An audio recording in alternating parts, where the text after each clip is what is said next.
a nossa live. Hoje vamos conversar sobre um tema muito urgente e, ao mesmo tempo, muito humano, que é o esgotamento de quem cuida, especialmente os profissionais da área de saúde e de RH.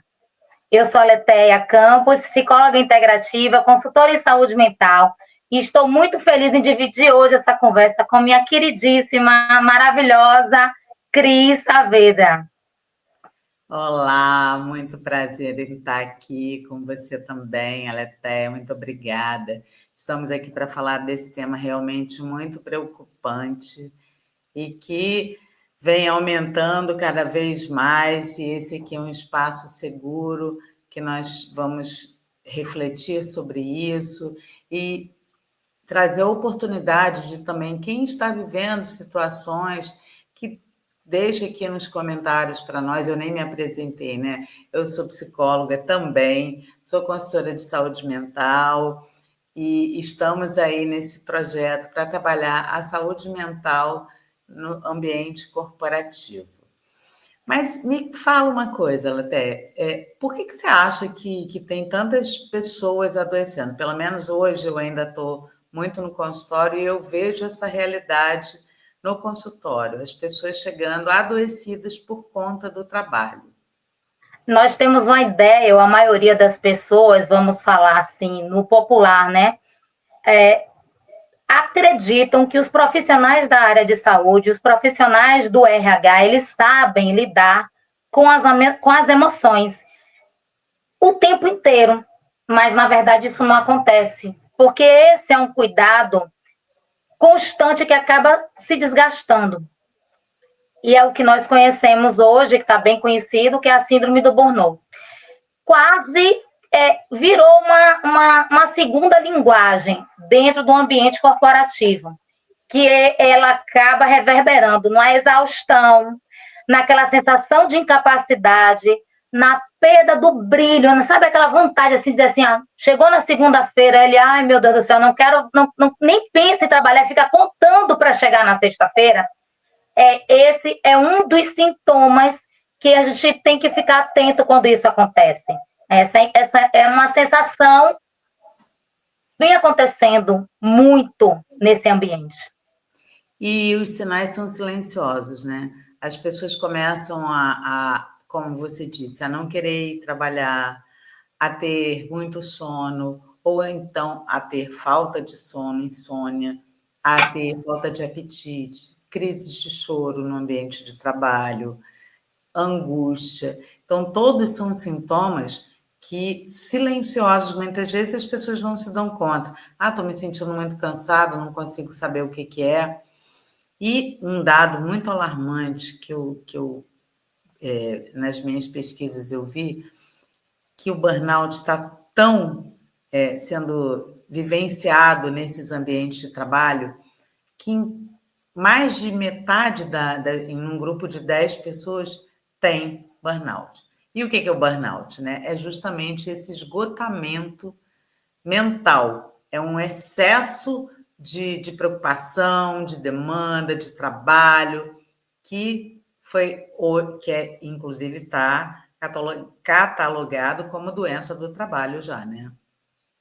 E a gente está falando aqui não só de médicos e enfermeiros, mas também o pessoal do RH sofre muito isso.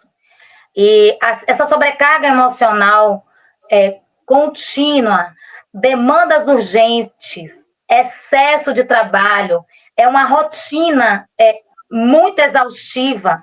Não saber lidar com os conflitos, com os desligamentos, com aquelas pressões internas, aquele famoso toque de caixa, né? Tem que tudo que está resolver de prontidão. E tudo isso sem um espaço de escuta adequado, um espaço de escuta real. Né? Então, esses são os sinais silenciosos que você falou aí muito bem. E a gente sabe que cuidar dos outros é uma das coisas mais lindas, mas ao mesmo tempo bem desgastante, porque requer muito da gente. Nós, enquanto psicólogos, estamos nesse outro lugar. Por isso que é importante a gente, enquanto profissional da saúde mental, nos posicionarmos e estarmos aqui no canal como esse aqui no YouTube, esclarecendo, levando esse conhecimento para que outras pessoas também saibam o que é que acontece e a quem procurar. Sim, e é tão alarmante, né, Téia, que isso que você falou dos desligamentos, às vezes as pessoas não se dão conta. Eu já tive relato de pessoas que se pediram demissão porque trabalhavam no RH e não davam conta de lidar com tantas demissões diariamente, tantos desligamentos. Então, isso a gente nem imagina. Imagina como é que passa na cabeça de alguém que alguém do RH vai adoecer de ver que tantas pessoas estão sendo mandadas embora, né? Recentemente, aqui na Bahia, nós tivemos uma jornalista de nome, de peso, uma mulher incrível, que é a Jéssica Sena. Ela teve realmente essa iniciativa, ela chegou lá e pediu demissão, porque ela estava se sentindo adoecida, ela sentiu que ela precisava mesmo desse resguardo, desse descanso. Então, isso não só acontece com a área médica, isso pode acontecer em qualquer profissão, esse esgotamento, essa pressão que acontece, que as pessoas, elas não sabe o que está acontecendo, não sabe nomear. E isso é o burnout. Você fica com aquela depressão, você fica cansado, você fica com aquele esgotamento mental, você perde a vontade de fazer as coisas e perde o sono, fica com estresse, né? Acaba se isolando. E é interessante que dentro dessa área de saúde, dessa área de RH, a gente não está falando de algo isolado, não. É estrutural. Né? São essas pessoas que estão na linha de frente, que estão ali com cuidado, seja dos pacientes na área da saúde, quanto dos colaboradores. E esses, eles estão, como eles estão na linha de frente, eles estão mais expostos. Né? Eles estão mais vulneráveis, mais suscetíveis a ter o burnout. E apesar da pandemia já, né, já serem aí 5 anos, quase 6, a gente vê que depois da pandemia esses números cresceram absurdamente, né? Tanto que o governo mudou uma norma regulamentadora por conta de tantos adoecimentos, a famosa NR1 mudou para introduzir a avaliação de riscos psicossociais. E esses riscos são o quê, Aletheia? Esses riscos, eles acontecem quando começam a se ignorar sobrecarga, assédio, falta de pausas, uma comunicação mais agressiva. Aquele colega que você fala assim com ele, bom dia, e ele, bom dia para quê? Sabe aquelas coisinhas assim, que não se pensa antes de falar, aquela agressividade gratuita. E isso acaba se contaminando a cultura da empresa. E isso realmente aí passa a ser um risco ocupacional. Né? E fazendo com que esse ambiente ele se torne desumanizado. E acaba ocasionando um estresse muito crônico, uma sobrecarga emocional muito grande. Muitas vezes, aquele colega que é muito agressivo ou aquele outro colega que é muito calado. É um sinalizador que você tem que estar ali atento, né? E a gente vai indo. Por isso que hoje, né, com a NR1, a saúde mental, ela virou uma obrigação legal, né? Mas, principalmente, eu acredito que ela é uma responsabilidade ética. Sim, sem dúvida. Sem dúvida. E é aquilo, né? A NR1 é uma norma regulamentadora que ela já existia e que ela foi atualizada, modificada, e devido a se perceber a importância de não se considerar só a necessidade dos EPIs, usar bota, capacete, luva, colete, e sim de olhar também para esses riscos psicossociais, como você disse, do estresse, do burnout, da falta de comunicação, da liderança que muitas vezes não é adequada, não tem esse espaço que você falou tão importante de escuta, não consegue identificar os problemas da sua equipe, as crises de ansiedade. E olha, eu vou dizer que eu estou nesse processo de transição para a empresa, mas ainda estou no consultório. E como eu vejo pessoas com crise de ansiedade por conta do trabalho, como eu vejo pessoas adoecidas por conta de burnout, e pessoas que dificuldade de comunicação, chefias que não conseguem, líderes que não são gestores de verdade, que não sabe gerir um conflito, não sabe medir a sobrecarga de trabalho ou distribuir melhor o trabalho. E por isso, né, Thea, a NR1 não visa só o levantamento dos riscos, ela visa também que a gente implemente medidas para tratar esses riscos psicossociais, não é isso? Com certeza. O que eu tenho certeza, vou corrigir, que ignorar problemas de saúde mental dentro da empresa, quando quem cuida adoece, né? Muita coisa vai desandar. E vão ter consequências severas, né? A primeira consequência dela é a rotatividade, alta rotatividade, baixa produtividade e uma imagem de uma empresa mais fragilizada. Quando você ignora, né, os afastamentos, aqueles pequenos erros, a qualidade da produção, né? Existe uma queda da qualidade. Isso deixa de ser prevenção, quando você faz isso preventivamente, para ser algo que precisa ser corrigido.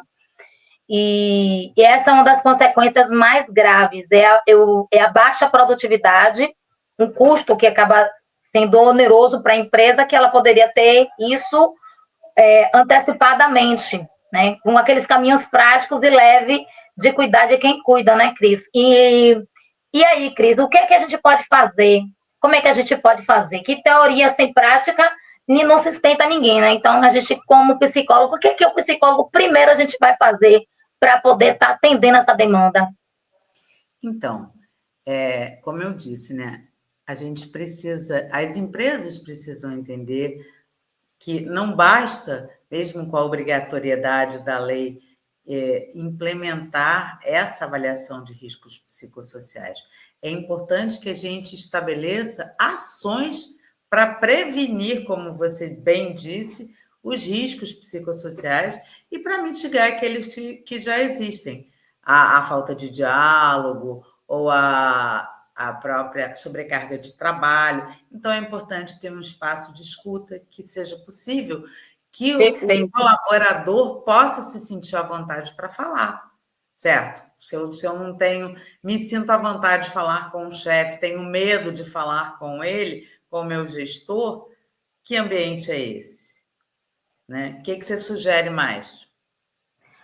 Eu achei que você falou perfeitamente. O primeiro passo é a escuta. A gente precisa ser ouvido de verdade. Fazer um diagnóstico emocional é o segundo passo, mas o primeiro de tudo dele é a escuta.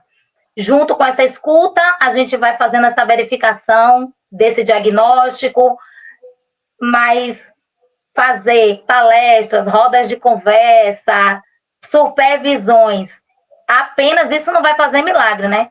O segundo passo, eu diria que é revisar a carga e as rotinas, né? Principalmente quando você tem as pausas organizadas.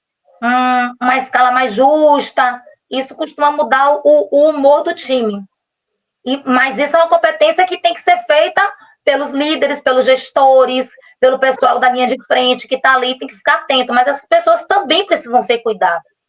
Elas têm que estar ali. E o terceiro passo, eu acho que uma liderança, não, eu tenho certeza, eu não tenho que falar que eu acho, não, eu tenho certeza que uma liderança humanizada faz toda e qualquer diferença na equipe. Um líder que sabe perceber, reconhecer, acolher o sofrimento emocional do seu colaborador, ele não vai só salvar a carreira, não. Ele vai salvar vidas e transformá-las. E, ao mesmo tempo, trazer produtividade, trazer um ambiente mais produtivo, mais colaborativo para dentro da empresa. Sim, mas isso que você falou é muito importante que a gente pensar que, em geral, a gente sabe que a área de RH que faz planejamento de workshops, de treinamentos, ao longo do ano que eles aconteçam. Então, que essas áreas, que essas empresas implantem essa cultura do cuidado, do autocuidado. Não adianta o líder saber reconhecer no seu colaborador um sinal de sofrimento emocional, psíquico, se ele mesmo muitas vezes está em sofrimento também e a empresa não tem essa cultura de perceber e de fazer algo por ele. Então, é importante que a gente diga para as empresas que elas precisam treinar seus líderes, capacitá-los, ouvi-los, para que eles reconheçam e se posicionem. E eles reconheçam não só no colaborador, mas neles também, esses sinais de sofrimento. E como você disse, essa questão, trabalhar na prevenção é a melhor coisa. Se a empresa detecta, quer dizer, os riscos psicossociais, consegue avaliar se está havendo conflitos, se a comunicação não está sendo assertiva, se está havendo sobrecarga de trabalho, como você falou, as pausas não estão sendo adequadas, e rever isso e implanta ações para mitigar esses riscos ou para prevenir os que não existem, ela está ganhando muito, ela não está gastando, ela está investindo na saúde dos seus colaboradores e na cultura organizacional, mudando a cultura organizacional, trazendo para a empresa um ambiente de mais produtividade, de menos rotatividade, menos absenteísmo, ou seja, só tem a ganhar, não é isso? Com certeza, só tem a ganhar. Esse é um cenário que pode ser revertido, ele pode ser mudado, mas para isso é preciso ter o profissional adequado, porque não basta apenas você identificar e avaliar e não fazer nada, ou apenas para cumprir o que manda a lei e não ter um trabalho efetivo de mudança de cultura. E a gente sabe que isso requer tempo e demanda. Eu sei que as empresas elas não têm isso. O tempo é muito grande, eles têm uma demanda grande, mas o tempo é muito pouco. Mas nós temos sim a capacidade de trabalhar e de elaborar planos de intervenção para que a gente consiga mudar a cultura dentro da empresa e a gente fazer uma empresa mais colaborativa. Empresas grandes hoje que pensam numa cultura sustentável, elas entendem hoje, já compreendem que o colaborador é o seu melhor e maior patrimônio. Então, ele cuida do seu colaborador. Isso aí. E aí, para a gente ir encerrando, acho que é importante a gente também perguntar para a nossa audiência se eles vivem isso, ou se conhecem alguém que já viveu essas situações de assédio, de ambientes estressantes, de burnout. Comenta para a gente aí nesse vídeo. Diga, se você quiser também, se a sua empresa quiser, ou você levar o programa para dentro da sua empresa, o nosso projeto do Cuidar Estrategicamente visa isso, trabalhar a saúde mental, né? E aí acho que é importante também a gente deixar, a gente tem esse canal do YouTube, do Cuidar Estrategicamente, tem nossos Instagrams, o meu é cristinasaveda.psi, o seu é qual, Téia? Aletheia Campos Psi. E é importante, Cris, a gente deixar aqui, né? Quem cuida também precisa ser cuidado. Sim. E é algo tão simples é tão negligenciado ultimamente. E aí eu vou deixar uma perguntinha para você que está assistindo, dentro da sua realidade, você que está aqui nos assistindo. Qual é o primeiro passo possível para cuidar melhor de quem cuida ao seu redor? Aquele seu colega que está ali. Vamos deixar eu deixar essa provocação, é uma provocação mesmo, dentro da sua realidade. Qual é o primeiro passo possível que você pode fazer para melhorar? Para melhorar o cuidado de quem está ao seu redor, de quem está ao seu lado. Pode ser no seu ambiente familiar, pode ser no seu ambiente de trabalho. O que você pode fazer? É isso aí. Ótima provocação, ótima pergunta.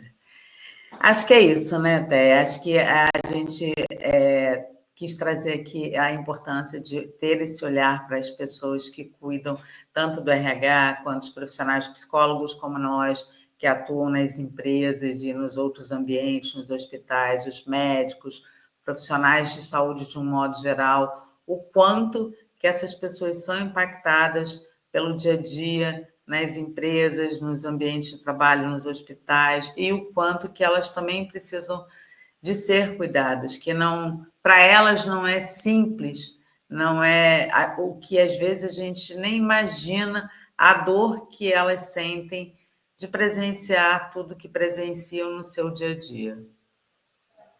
Eu agradeço o convite, obrigada a você pela presença, obrigada pelo carinho no chat.